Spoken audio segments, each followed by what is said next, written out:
Hello, good morning students. Last class में हमने discuss किया था nominal GDP, real GDP and GDP deflector के बारे में। आज जो हमारा टॉपिक होगा जीडीपी एंड वेलफेयर। ये सारे अभी तक हम जो स्टडी कर रहे हैं ये national income and related aggregate जो हमारा चैप्टर है उन्हीं में ही ये डिफरेंट कंसेप्ट है। और आज का जो ये हमारा है जीडीपी एंड वेलफेयर, ये एक टॉपिक ही है और ये काफ़ी इम्पोर्टेंट है एग्जाम के पॉइंट ऑफ व्यू से। इससे रिलेटेड हमारा 3 मार्क्स का क्वेश्चन एग्जाम में आपको देखने को मिल ही जाएगा।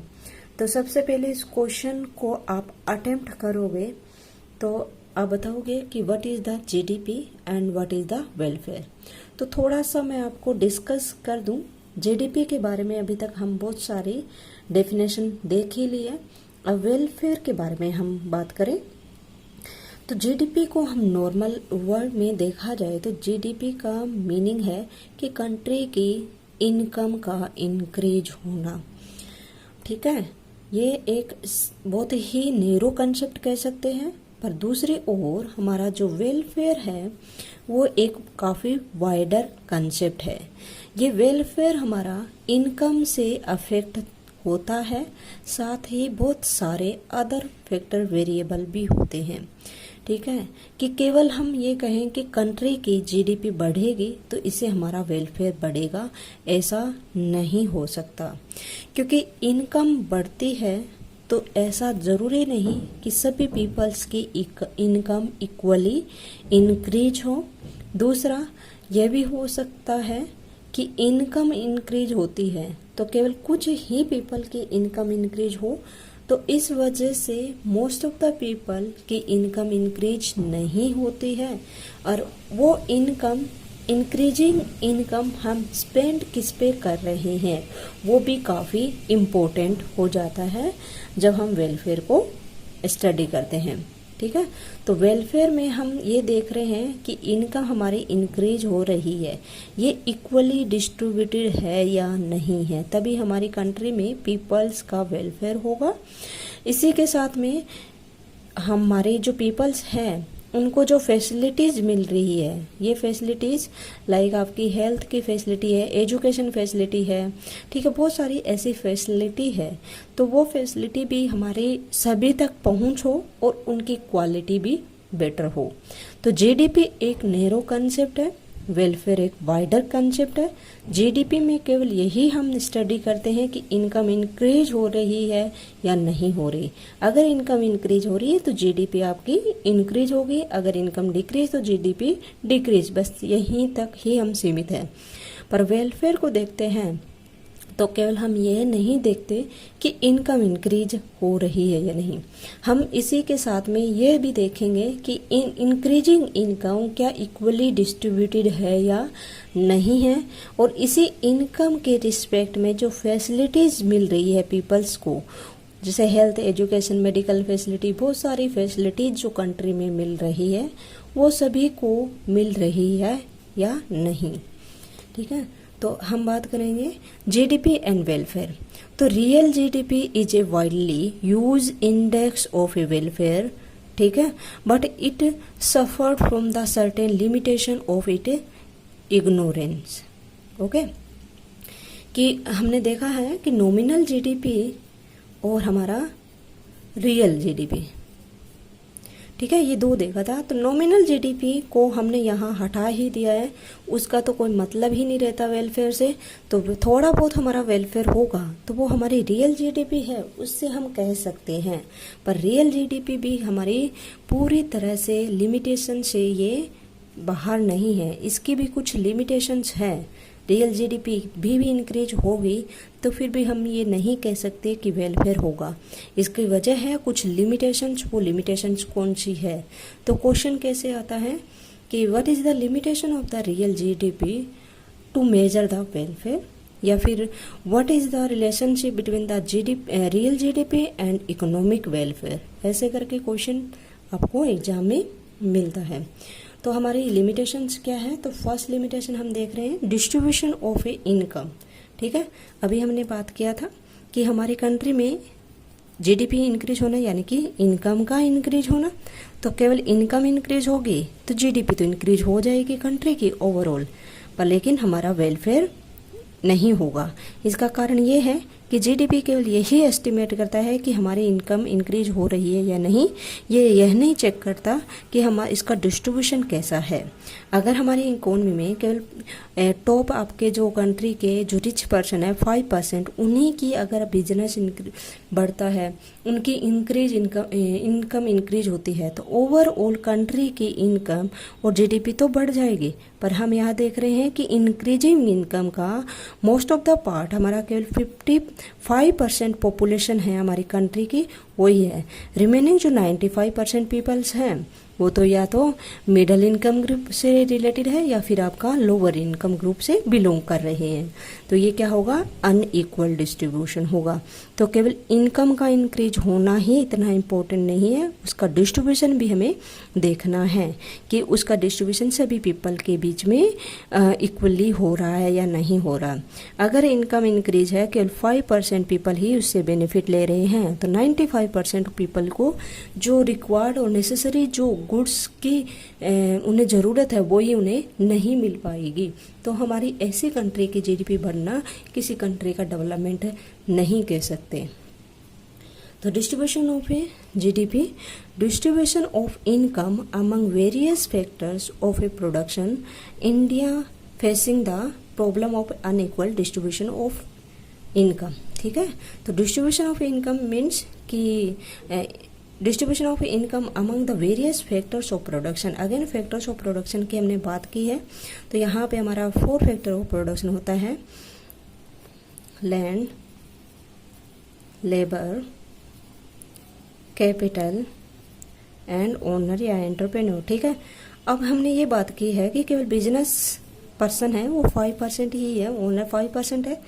ठीक है, तो इनके पास में या तो इनकी खुद की कैपिटल है या फिर उनका जो प्रॉफिट होता है तो उसका शेयर ज़्यादा है। तो यहाँ पे जो वेजेज है वो कम मिलेगी पीपल्स को।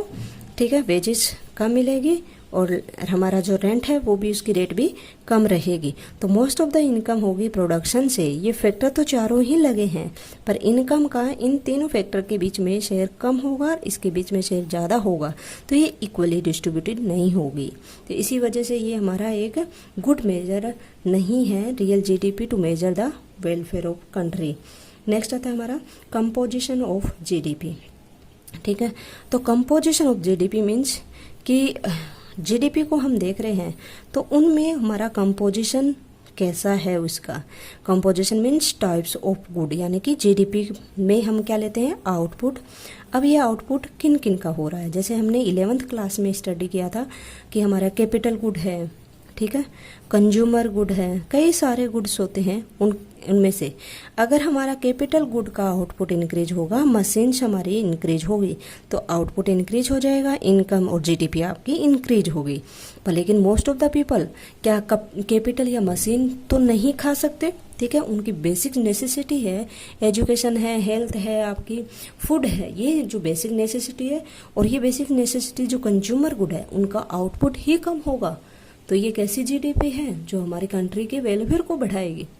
तो ये हमारी it is the not a good measure of a GDP. तो जीडीपी केवल यही देखेगा कि आउटपुट बढ़ रहा है या नहीं बढ़ रहा, लेकिन ये यह चेक नहीं करता कि ये आउटपुट बढ़ रहा है तो इसका कंपोजिशन, इट मीन्स कि ये कैपिटल गुड है या फिर आपका कंज्यूमर गुड है, इससे को ये मेजर नहीं करता है।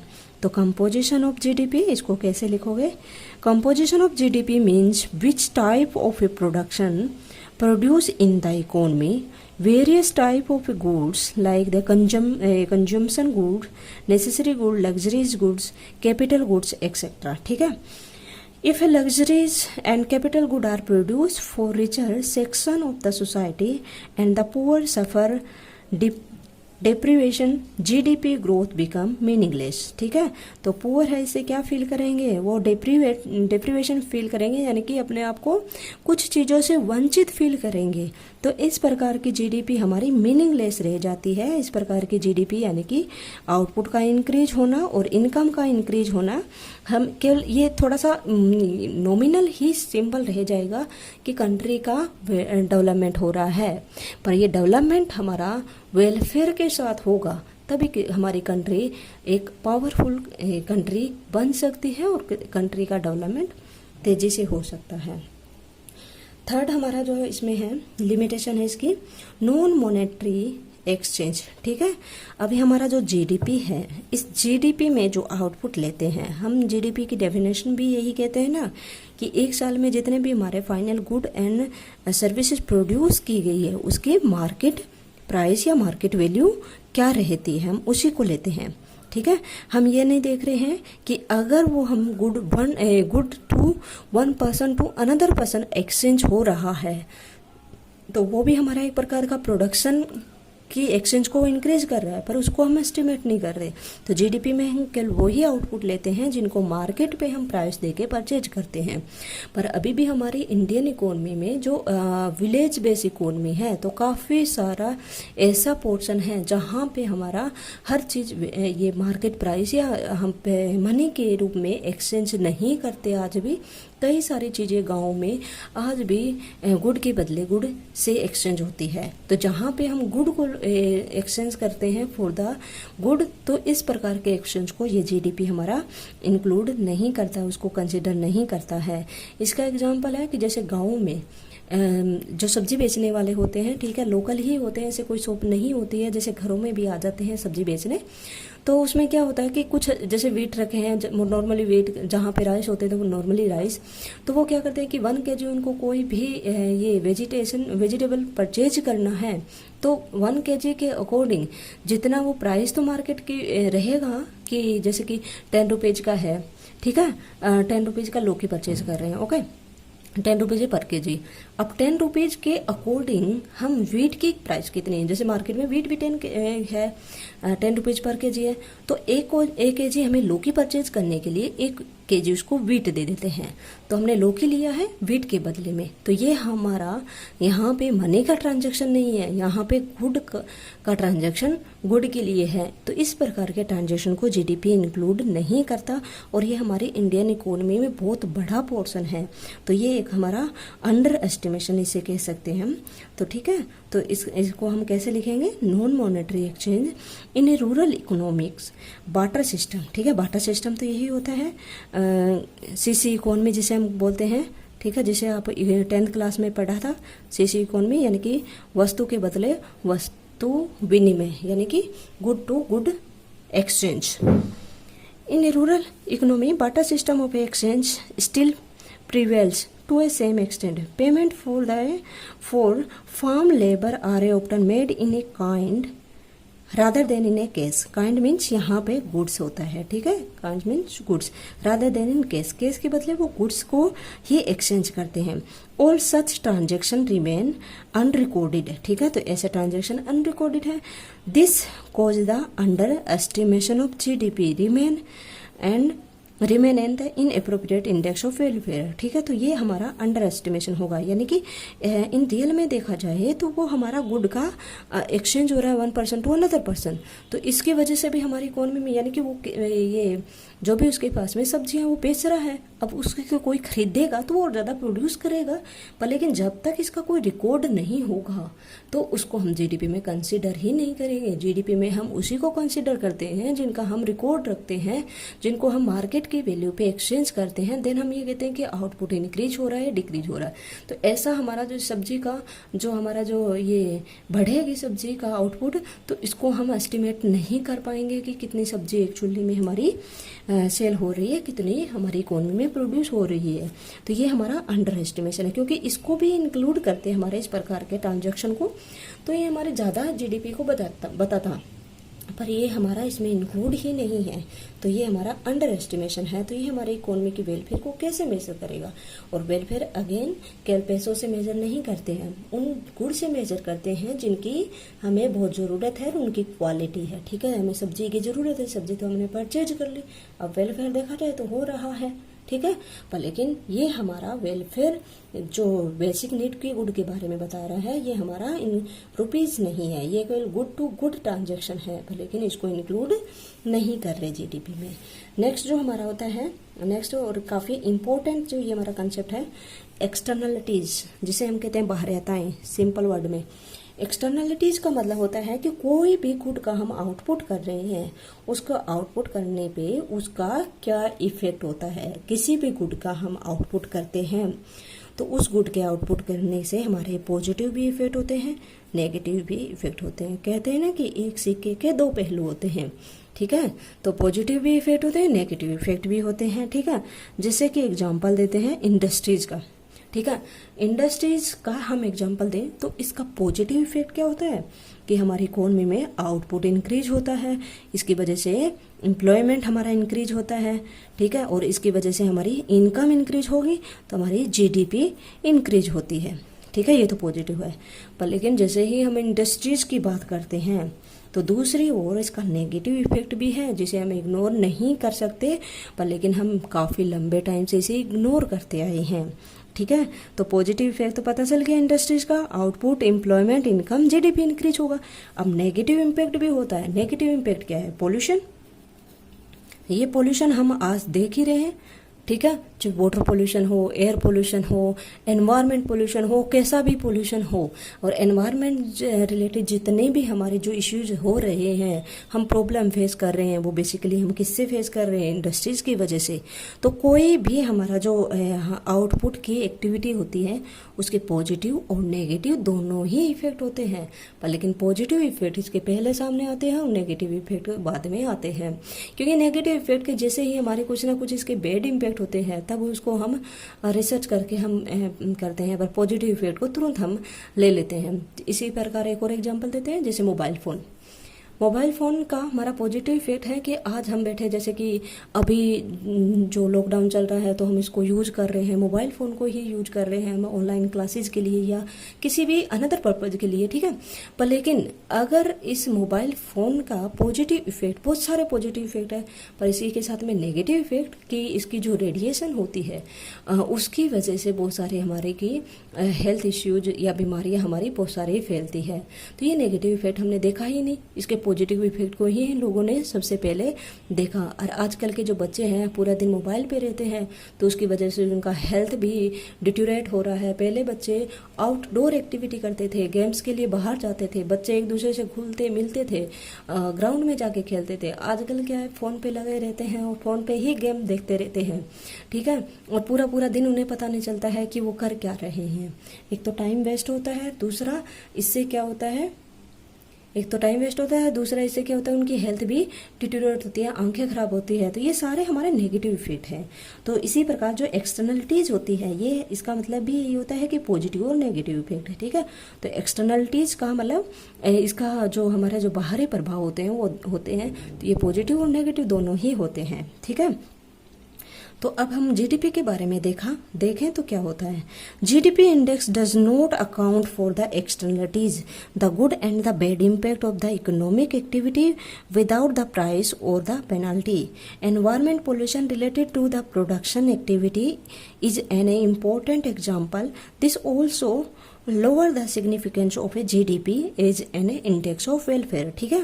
तो हम जीडीपी की बात कर रहे हैं, तो जीडीपी हमारी जैसे इंडस्ट्रीज आउटपुट है इंक्रीज हो रहा है, उसको तो इंक्रीज ये कंसिडर कर लेता है पॉजिटिव को तो, पर लेकिन जो बैड इम्पैक्ट होते हैं on the economic activity it is not consider by this GDP measurement, okay. तो ये जीडीपी केवल इसके पॉजिटिव इफेक्ट को लेता है कि आउटपुट बढ़ रहा है, ग्रोथ कर रहे हैं, पर दूसरी ओर एनवायरमेंट पे हम कितना इसकी वजह से पोल्यूशन क्रिएट हो रहा है, कितना प्रेशर पड़ रहा है एनवायरनमेंट पे, उसको हम बिल्कुल ही इग्नोर करते आ रहे हैं। और ये जो जीडीपी इंक्रीजिंग है, जो हम बैड इम्पैक्ट या एनवायरनमेंट के जो इफेक्ट को हम नेग्लेक्ट करते जा रहे हैं, तो ये इंक्रीजिंग जीडीपी बहुत ही छोटे टाइम के लिए हो सकती है, क्योंकि ऐसे हम एनवायरनमेंट में हर एक चीज़ का, हर एक रिसोर्स का मतलब कि ऐसे एग्जॉस्ट करते जा रहे हैं, तो एक टाइम ऐसा आएगा जो नेचुरल रिसोर्स है वो वरना में मिलेंगे ही नहीं। जैसे कि पेट्रोल है, कोयला है, डीजल है, ये हमें मिलेंगे ही नहीं। और यही तो हमारी क्या होती है, एक बैकबोन होती है प्रोडक्शन के लिए। जब यही नहीं मिलेंगे तो आउटपुट कैसे होगा। तो जीडीपी का केवल गुड इफेक्ट भी नहीं देखना चाहिए, हमें बैड इम्पैक्ट भी देखना चाहिए एनवायरनमेंट पे, तभी हमारा ये एक अच्छा मेजर है। पर लेकिन जीडीपी क्या करता है, ये एक्सटर्नलिटीज है, पॉजिटिव और नेगेटिव दोनों। पर लेकिन ये कंसिडर किसको करता है, ओनली पॉजिटिव को। तो ये हमारा नेगेटिव को कंसिडर नहीं करता है, और वही इसी वजह से ये वेलफेयर को अफेक्ट करता है। ठीक है, तो ये तो हमने बात की एनवायरनमेंट की। अब नेगेटिव इफेक्ट में पोल्यूशन के बारे में देख रहे हैं। एनवायरनमेंट इफेक्ट हो रहा है तो क्या ह्यूमन इफेक्ट नहीं होगा इससे। ठीक है, ह्यूमन को बहुत सारी बीमारियां हो रही है, वो किसकी वजह से हो रही है, पोल्यूशन की वजह से तो हो रही है। तो इसी वजह से वेलफेयर है हमारा, तो पीपल की क्वालिटी ऑफ लाइफ की बात करता है। पर लेकिन जीडीपी को इससे कोई मतलब नहीं होता है क्वालिटी ऑफ लाइफ से। वो तो देखता है कि इनकम बढ़ रही है, वो ये नहीं देखेगा कि इनकम का डिस्ट्रीब्यूशन कैसा है, वो ये भी नहीं देखेगा जीडीपी में कि इनकम जो इंक्रीज हो रही है वो कौन से गुड से हो रही है। ठीक है, और वो यह भी चेक नहीं करेगा कि हमारी जीडीपी बढ़ेगी, इनकम बढ़ेगी, तो क्या ये एनवायरनमेंट में भी हार्म इफेक्ट करेगी। ओके, तो इट इज़ द क्लियर कि एक्सटर्नलिटीज़ क्या होती है। तो इसमें एक्सटर्नलिटीज़ में दो इफेक्ट होते हैं, positive negative. Only positive consider करते हैं जीडीपी में, और नेगेटिव है उसको हम देते ही नहीं है। और वो हमें अगर ले तो फिर हमारा जीडीपी की जितना भी हमारा जीडीपी आ रहा है उससे हमारी वैल्यू कम रहेगी। तो नेक्स्ट हमारा ग्रीन जीडीपी। ठीक है, तो अभी एक्सटर्नलिटीज़ की हमने बात की है, जीडीपी की बात की है। ठीक है, तो वो केवल पॉजिटिव इफेक्ट को लेता है, एनवायरनमेंट पे नेगेटिव इफेक्ट को कंसीडर ही नहीं करता है। तो ये ग्रीन जीडीपी है, तो ये हम कह सकते हैं कि जो एक्सटर्नलिटीज़ के इफेक्ट को जीडीपी में इग्नोर कर रहे थे, अगर इसको हम इसमें कंसीडर करने लगे तो ये बन जाता है हमारा ग्रीन जीडीपी। ठीक है, ग्रीन जैसे ग्रीनरी से वो हमें पता ही है, और ग्रीनरी हमारी ट्रीज से है। ठीक है, बेसिकली, और ट्रीज हमारा एनवायरनमेंट से ही है, ये डायरेक्टली लिंक है। तो अगर हमारा जीडीपी में एक्सटर्नलिटीज में पॉजिटिव इफेक्ट के साथ में नेगेटिव इफेक्ट भी देखें तो हमारा क्या हो जाएगा, ग्रीन जीडीपी। ठीक है, अब green GDP measure national income adjusted for the depletion of natural resources and the degradation of environment. ठीक है, तो अब ये हमारा क्या है कि पॉजिटिव इफेक्ट के साथ में नेगेटिव इफेक्ट को भी लेगा, इसी को क्या कहा है, एडजस्टमेंट। जीडीपी में हम, ठीक है, पॉजिटिव प्लस ये पॉजिटिव और नेगेटिव दोनों ही टाइप की हम एक्सटर्नलिटीज को हम इंक्लूड करते हैं, तो हमारी ये एडजस्ट करता है हमारे एनवायरनमेंट के इफेक्ट को। अब ये कैसे करेगा, एक एग्जांपल देती हूँ। जैसे कि कुछ कंट्री ने इसे अडोप्ट भी किया है। ठीक है, जैसे सबसे पहले इसने सिंगापुर ने अडोप्ट किया था, और हमारी इंडिया में भी ये आया था। तो सिंगापुर वाला बताती हूँ एग्जांपल पहले, कि सिंगापुर में ऐसा था कि जो 10 ईयर ओल्ड व्हीकल हैं जो सबसे ज़्यादा पोल्यूशन क्रिएट कर रहे हैं, तो उनको लाइसेंस ही नहीं दिया गया। ठीक है, कि वो हमारी अब उनको हम ऑपरेट ही नहीं करेंगे। अगर कोई ऐसा ऑपरेट करता है तो उस पर इतनी सारी पेनल्टी लगाई जाती थी कि वो पर्सन मजबूरी बस उस व्हीकल को ही एक्सचेंज कर ले। ठीक है, तो या तो पहली बात है कि हमें क्या करना चाहिए, उस नेगेटिव इफेक्ट से बचने के लिए जो भी व्हीकल है या रिसोर्स है उसको यूज ना हो, तो उसके लिए हम पेनल्टी लगा दे, और इस पेनल्टी से जो इनकम मिलेगी उस इनकम को हमें एनवायरनमेंट को क्लीन करने के लिए यूज कर लें। ठीक है, जो ये पेनल्टी है हमें इसको हम आउटपुट इंक्रीज करने के लिए नहीं यूज करेंगे, किसके लिए यूज करेंगे, इस इनकम को हम एनवायरनमेंट को क्लीन करने के लिए। जैसे कि हमारी एयर प्योरीफायर जो भी इंस्ट्रूमेंट है उनको परचेज कर लिया, या बहुत सारे ट्रीज हमने लगा लिए, ये सारा होता है। ठीक है, या फिर इंडिया में दिल्ली में ही इसको यूज किया था, और इसका काफ़ी अच्छा एग्जाम्पल हमारा दिया था ओड ये केजरीवाल के द्वारा, कि ओड एंड इवन फॉर्मूला। ठीक है, कि पोल्यूशन बहुत ज़्यादा बढ़ गया था। ठीक है, ये हमारी इसकी एयर क्वालिटी थी इसका काफ़ी ज़्यादा ये बेड हो गया था, तो इसी वजह से उन्होंने ओड और इवन यानी कि व्हीकल बहुत कम हमारा कम हो, तो उन्होंने ये फॉर्मूला यूज किया था कि इस दिन ओड नंबर वाले ही व्हीकल चलेंगे, इस दिन इवन नंबर वाले ही व्हीकल चलेंगे। ठीक है। तो जीडीपी बढ़ना ही हमारा केवल ये नहीं है कि कंट्री का डेवलपमेंट होगा।